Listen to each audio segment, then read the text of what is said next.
আল্লাহ তাআলা এই কিয়ামতের ঘটনা সূরা জিলজালের মধ্যে আল্লাহ তাআলা বর্ণনা করেছেন, বয়ান করেছেন। ইযা জুলজিলাতিল আরদু জিলজালাহা ওয়া আখরাজাতিল আরদু আসকালাহা ওয়া ক্বালাল ইনসানু মা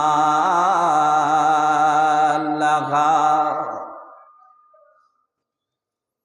ইয়াউমাইযিন তুহাদ্দিসু আখবারাহা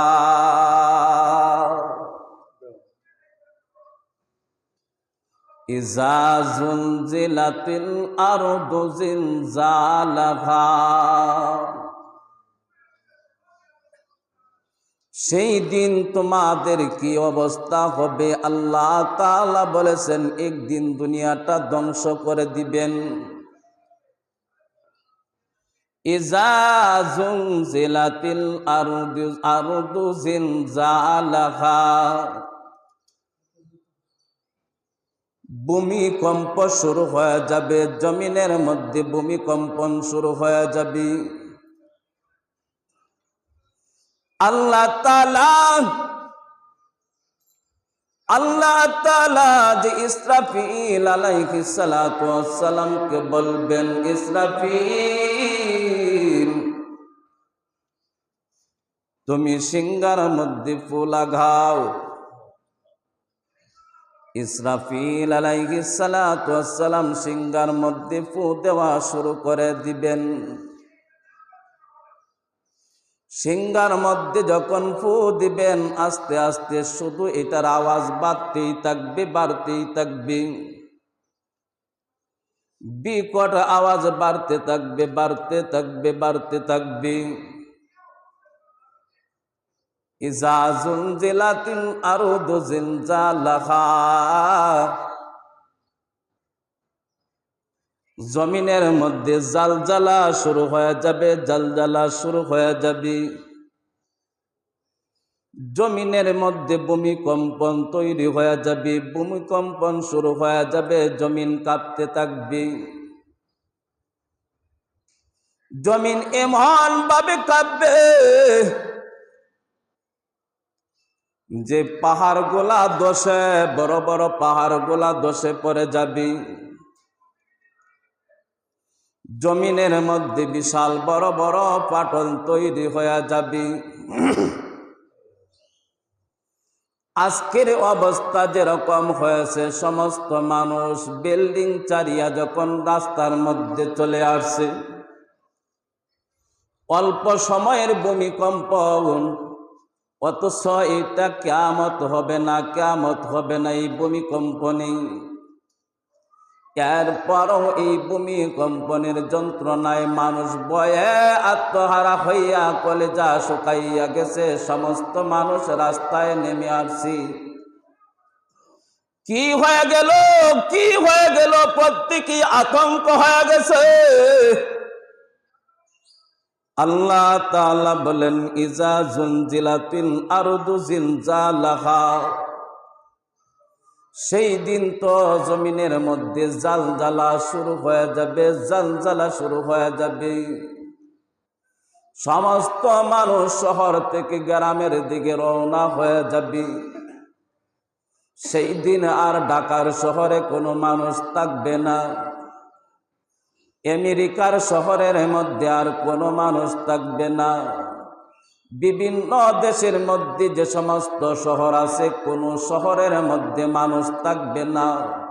এইটা আল্লাহ তাআলা বলে দিয়েছেন, জিলজালা যখন শুরু হয়ে যাবে তখন মানুষ গ্রামমুখী হয়ে যাবে, গ্রামের দিকে মানুষ রওনা হয়ে যাবে। সেই দিন শহরবাসী কেউ থাকবে না, শহরের মধ্যে মানুষ থাকবে না। সেই দিন বিল্ডিং এর ভিতরে কোনো মানুষ থাকবে না। যে সুন্দর সুন্দর বালাকানা তোমরা তৈরি করেছ, 5 তলা 10 তলা 20 তলা 30 তলা বিল্ডিং তোমরা তৈরি করেছ, সেই কঠিন মুহূর্তের মধ্যে প্রত্যেকটা মানুষ সকলেরই বাসস্থান ছাড়িয়া ময়দানের দিকে ছুটবি। কেন আল্লাহ তাআলা বলেছেন ইজা জুলজিলাতিল আরদু জিলজালাহা, জমিনের মধ্যে কাঁপুনি শুরু হয়ে যাবে, জিলজালা শুরু হয়ে যাবে, ভূমিকম্পন শুরু হয়ে যাবে, সমস্ত মানুষ গ্রামমুখী হয়ে যাবে, সমস্ত মানুষ ইয়া নাফসি বলে চিৎকার মারবে আর বলতে থাকবে কি হইল, কি হয়ে গেল, কি হয়ে গেল। এইভাবে মানুষ চিল্লাইতে থাকবে আর ঘর থেকে বাহির হইতে থাকবে। ইজা জুলজিলাতিল আরদু জিলজালাহা ওয়া আখরাজাতিল আরদু আসকালাহা ওয়া ক্বালাল ইনসানু মা লাহা। ওই সমস্ত মানুষের সামনে জমিন থেকে স্বর্ণ মুদ্রা হীরা মণি মুক্তা, কারণ দামি দামি সম্পদগুলা আল্লাহ তাআলা জমিনের ভিতরে রেখে দিয়েছি, ঠিক না? দামি দামি যত সম্পদ আছে সমস্ত সম্পদগুলা আল্লাহ তাআলা জমিনের ভিতরে রেখে দিয়েছে, জমিনের ভিতরে রেখে দিয়েছে। সেই দিন ওয়াকালাল ইনসানু মা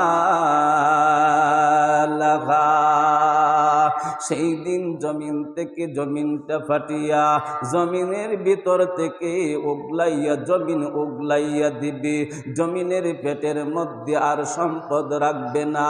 সেই দিন জমিন থেকে সমস্ত সম্পদ জমিন বাহির করে দিবে। মানুষের চৌকের সামনে হীরা মণি মুক্তা সম্পদ থাকবে, কিন্তু সেই দিন আর কোনো মানুষ এই সম্পদের দিকে হাত বাড়াইবে না, কারণ জমিনের মধ্যে জিলজালা শুরু হয়ে গেছে, জমিন কাঁপুনি শুরু হয়ে গেছে। প্রত্যেকটা মানুষ সেই সময়ের মধ্যে বুঝতে পারবে আর বাঁচার কোনো উপায় নাই, বাঁচার আর কোনো উপায় নাই।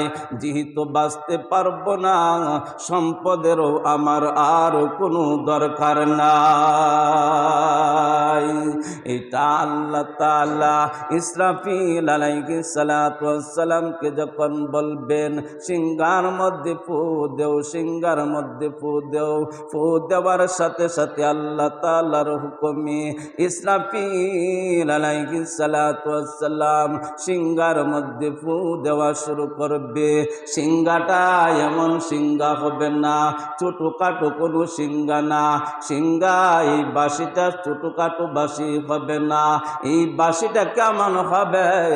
আখিরি জামানার পয়গম্বর বিশ্ব নবী মুহাম্মদ রাসূলুল্লাহ সাল্লাল্লাহু আলাইহি ওয়াসাল্লাম যখন মেরাজ গিয়েছিলেন, প্রথম আসমান থেকে শুরু করিয়া 7 আসমান পর্যন্ত যত ফেরেশতা আছে সমস্ত ফেরেশতাদের সাথে আখিরি জামানার পয়গম্বরের সাক্ষাৎ হয়েছে, সালাম বিনিময় হয়েছে।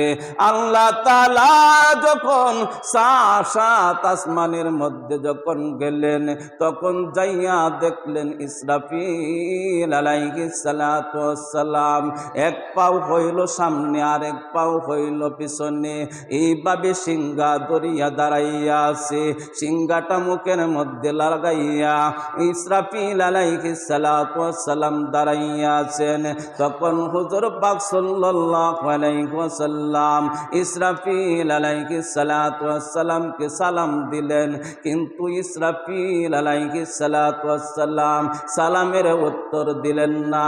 আবার হুজুর পাক সাল্লাল্লাহু আলাইহি ওয়াসাল্লাম সালাম দিলেন, এরপরও ইসরাফিল আলাইহিস সালাতু ওয়াস সালাম সালামের উত্তর দিলেন না। এইভাবে হুজুর পাক সাল্লাল্লাহু আলাইহি ওয়াসাল্লাম তিনবার ইসরাফিল আলাইহিস সালাতু ওয়াস সালামকে সালাম দিলেন, কিন্তু ইসরাফিল আলাইহিস সালাতু ওয়াস সালাম সালামের উত্তর দিলেন না। এরপরে আখির জামানার পয়গম্বর বিশ্ব নবী মুহাম্মদ রাসূলুল্লাহ সাল্লাল্লাহু আলাইহি ওয়াসাল্লাম বলতেছেন, ইসরাফিলের চতুর্দিক দিয়া ঘুরতেছেন আর বলতেছেন, ইসরাফিল আল্লাহ তাআলা আমাকে মেহমান বানাইয়া সাত আসমানের মধ্যে আনছেন, আমার উম্মতকে জমিনের মধ্যে রেখে আসি। আল্লাহ তাআলা আমি এমনিতেই আসি নাই, আল্লাহ তাআলা আমাকে দাওয়াত করে মেহমান বানাইয়া আল্লাহ তাআলার বাড়িতে আমাকে নিতেছেন। ইসরাফিল রে, আমাকে মেহমান হিসাবে আনিয়া তোমাকে সিংহার মধ্যে ফু দেওয়ার কথা আল্লাহ তাআলা বলবেন না, কারণ আমার এতিম উম্মতরা জমিনের মধ্যে আছে। আল্লাহ তাআলা আমাকে সাত আসমানের মধ্যে আইনা আল্লাহ তাআলা জমিনকে ধ্বংস করে দিবেন না, আল্লাহ তাআলা আমার উম্মতকে ধ্বংস করে দিবেন না। তখন ইসরাফিল আলাইহিস সালাতু ওয়াস সালাম মুখ থেকে সিংহাটা সরাইয়া হুজুর পাক সাল্লাল্লাহু আলাইহি ওয়াসাল্লামের সালামের উত্তর দিলেন। সালামের উত্তর দিয়া বলতেছেন, নবী গো,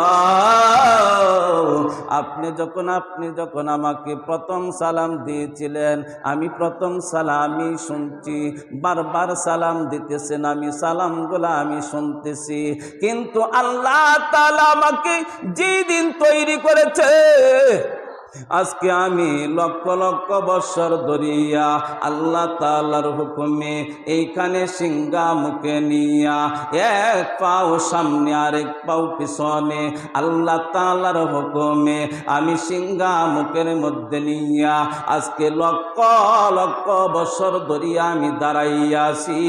আল্লাহ তাআলা কখন জানি আল্লাহ তাআলা হুকুম দেয়, নবী গো, আমি আপনার সালামের উত্তর দিতে পারি নাই, এই জন্য এই দিক দিয়া যদি আপনার সালামের উত্তর দিই আর এই দিক দিয়া যদি আল্লাহ তাআলা হুকুম করে বসে, আল্লাহ তাআলা যদি হুকুম করে তাহলে আল্লাহ তাআলার হুকুমটা আমার অমান্য হয়ে যাবে। এই জন্য আমি বিলম্ব করেছি, আমি সালামের উত্তর দিতে পারি নাই। আখির জামানার পয়গম্বর বিশ্ব নবী মুহাম্মদ রাসূলুল্লাহ সাল্লাল্লাহু আলাইহি ওয়াসাল্লাম বলেছেন, এই সিংহাটা যে কতটুকু বড়, এই সিংহা যে কতটুকু বড় আখির জামানার পয়গম্বর দেখে আসছে। এই সিংহার মধ্যে অনেকগুলা ছিদ্রি আছে। বলা হয়েছে পৃথিবীর জমিনের মধ্যে যত মানুষ তত মানুষের নামে এক একটা করিয়া ছিদ্রি আছে, আর এক একটা ছিদ্রি হইল এই দুনিয়াটার চাইতে কয়েক গুণ বড়। সুবহানাল্লাহ। এক একটা ছিদ্রি দুনিয়ার চাইতে কমপক্ষে 3 গুণ বড়। এক একটা ছিদ্রি, একটা ছিদ্রি যদি দুনিয়ার থেকে 3 গুণ বড় হয় তাহলে পুরা সিংহাটা কতটুকু বড় হবে? আর এই এত বড় সিংহাটা যে মুখের মধ্যে নিয়ে দাঁড়াইয়া আছে, যিনি দাঁড়াইয়া আছে তিনি কত বড় হবে? বোঝাইছে বিষয়টা?